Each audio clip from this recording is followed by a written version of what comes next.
My name is Henrik du Plessis, and I was born in Pofadder, a rather small town in the Northern Cape in the Republic of South Africa.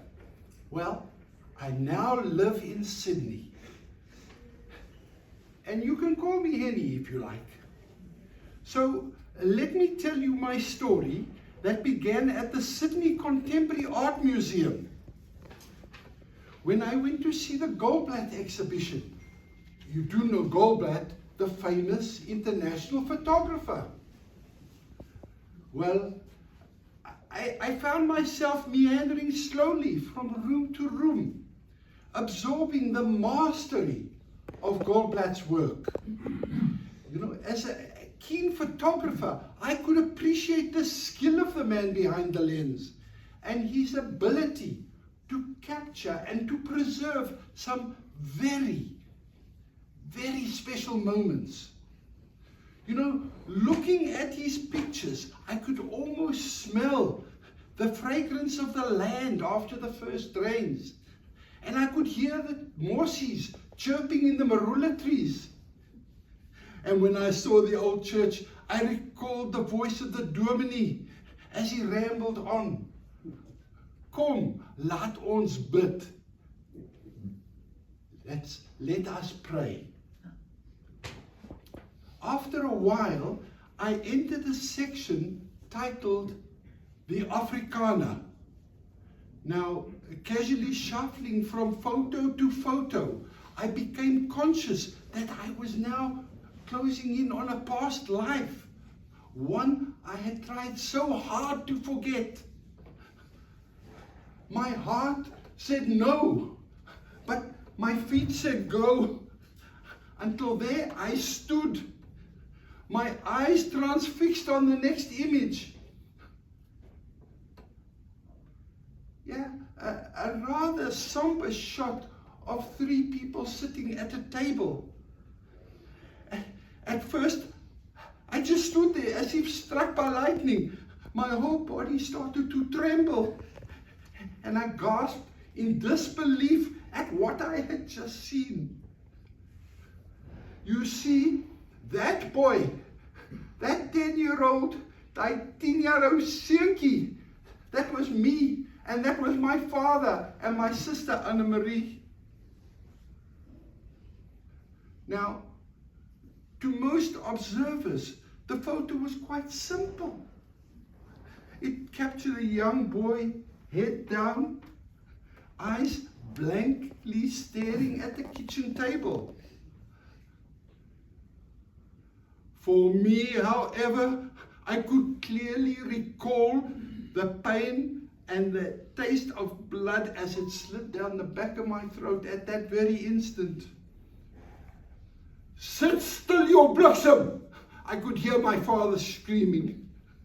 Not another word from you. You just sit there and you shut up. And what had I done? I had just asked a simple question about the stranger photographer in our house. So I just sat there in total disbelief that my father could be so sadistic. And then, to top it all, he was doing the unthinkable. He was allowing some Jewish photographer into our house to take some pictures of, to put it bluntly, a not so happy family.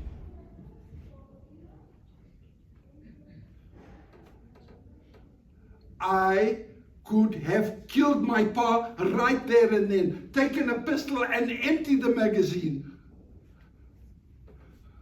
Oh, hold on. Don't get me wrong here. Please, just a moment. I hadn't always hated my father.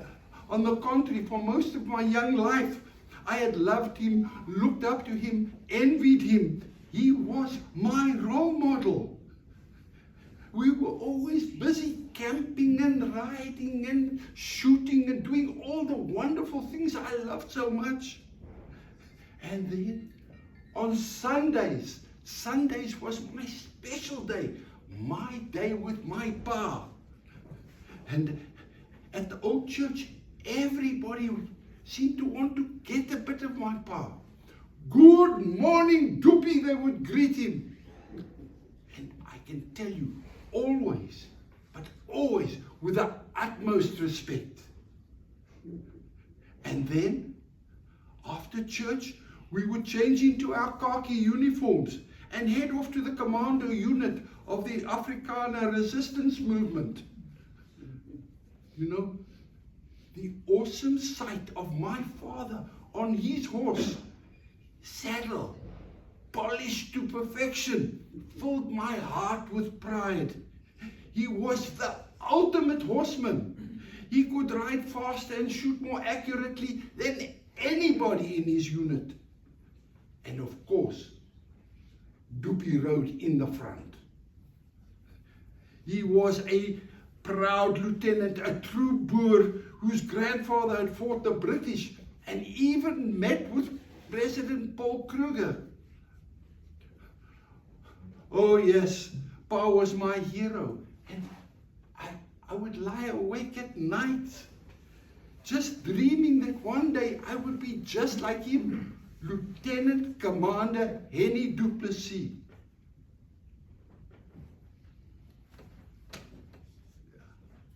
Well, that was all before the great scandal. You see, my father would go to his evening commando training every Tuesday, every Thursday, week in and week out, and then suddenly on a Wednesday as well. And then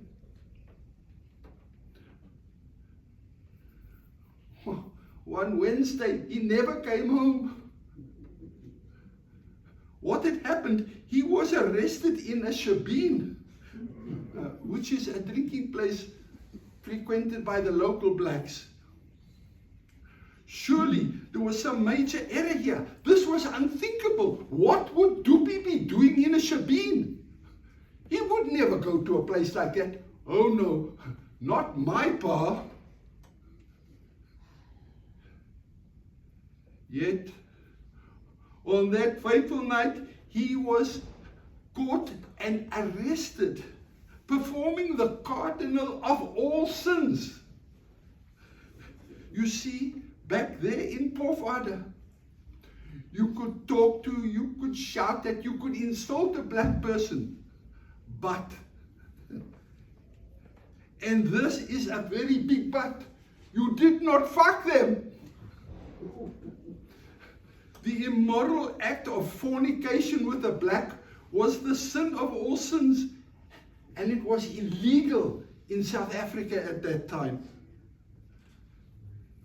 And so Willem du Plessis was arrested, and our lives were shattered in an instant. Not guilty, Your Honor, Doopie screamed at the court. This is all lies, it's fabrication. He could hardly comprehend what was happening to him, but his fate was sealed long before the court had even sat.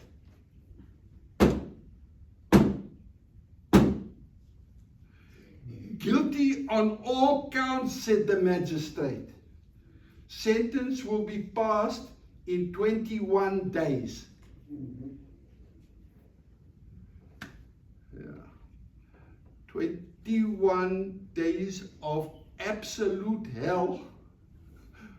Overnight, Pa had become an outcast with nowhere to turn. His old friends would spit at him, call him a kaffaboetie, and as a result, he became reclusive and ashamed to go out and mingle with his beloved people.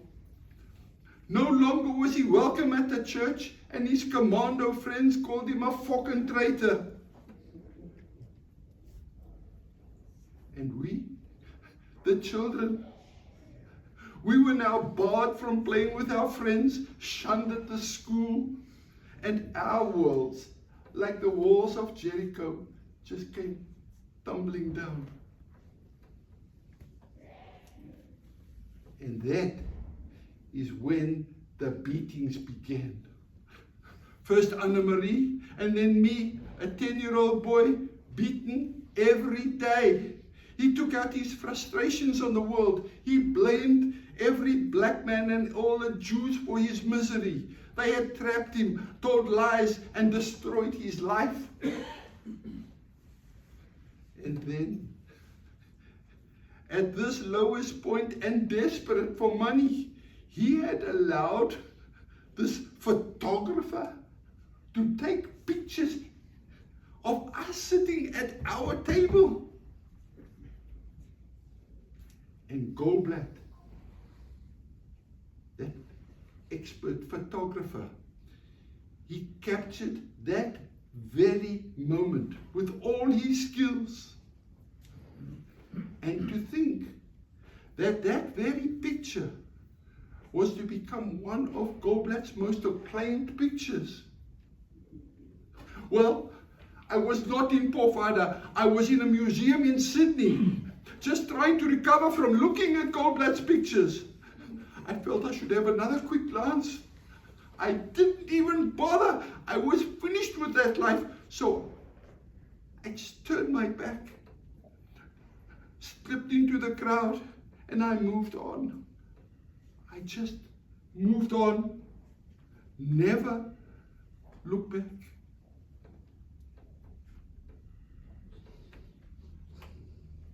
I guess you are wondering what happened to our family. Well, my father could no longer take the shame that he had brought upon us. And one morning he rode out as usual at dawn on his horse, dressed immaculately in his khaki uniform.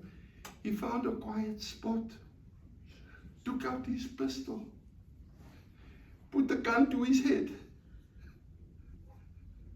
and he pulled the trigger. Now alone, we were moved to Pretoria, where I spent 6 years confused and abused, moving from one foster home to another.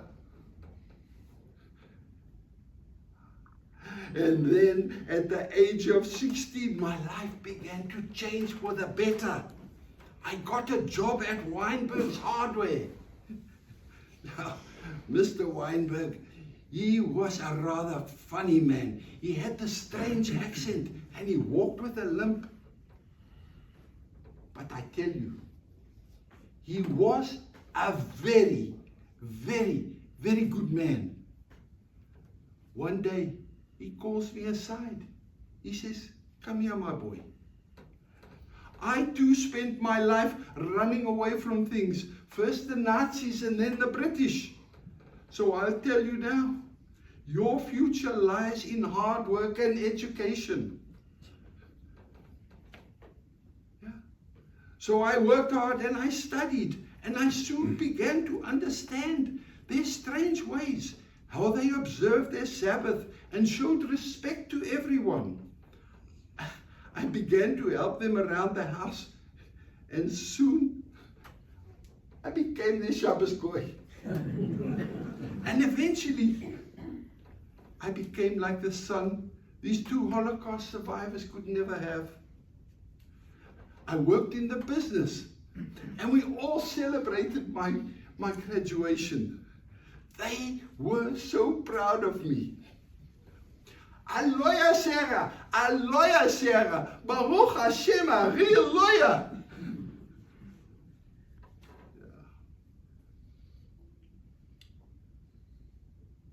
You know, sometimes tragedy has a way of following one. And the Weinberg's sudden death in a motor accident shattered my new life. And I began to realize again, it was time for me to move on.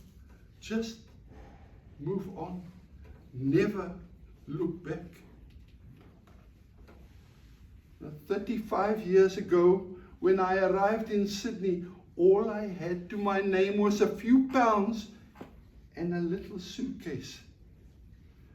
However, the baggage that I believed I had left behind had caught up with me right there in front of that photo in the Contemporary Art Museum.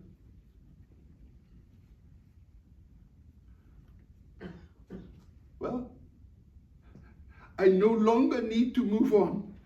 I have finally been able to bury the past and to focus on the future. And I tell you, for me, that future looks very bright.